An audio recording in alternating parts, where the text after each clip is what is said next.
do you want to... I don't want to just go off on a tangent, on a rant or whatever. Would you like to understand high-level Vampire Survivor theory? Do you want to know how to, like, build, like, you know, big brain, massive brain builds in this game? Once you learn this information, you can't go back. It'll be hard to go against the thought process. Sure, okay. So let's talk Vampire Survivor build theory, okay? So, we gotta talk about some of the evolutions here. So, the birds and the guns, okay?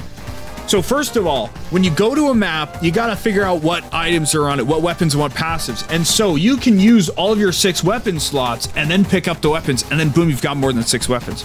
Also, you always want to evolve your weapons. You know, having a single evolved gun, really fucking good. But having more, even better. If you have a full loadout of evolved weapons, you're gonna be stomping anything that comes at you, and it's awesome.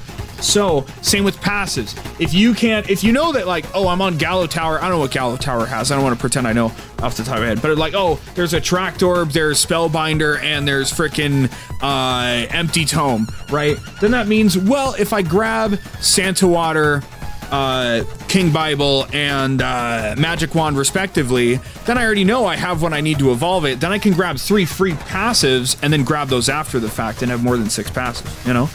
That's a thing to think about. So if you're like going super ultra giga brain, right, you need to go into a level and say, well, you have to like spend a whole minute being like, okay, so I'm gonna get these things for free, so I don't need to go out of my way for these. I have 2 slots where I can grab whatever I want, which you can, you know, go for a Tract Orb or spinach or whatever you want, right? But also one other element to that are the birds and the guns, because when they evolve into a single item. They go from taking 2 slots to a single slot. So if you grab, you know, if you have 6 weapons and 2 of them are birds, right? They'll fuse eventually. But if you grab your 7th weapon after that, it will then take that slot that was freed up by the birds when they fuse.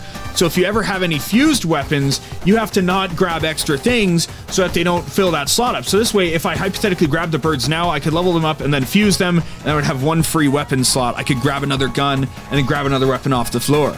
You know, it's super big brain stuff, because this game is all about snapping it over your knee and being as ridiculously powerful as you can be, right? So anyway, that's the Ultra Giga Brain build talk.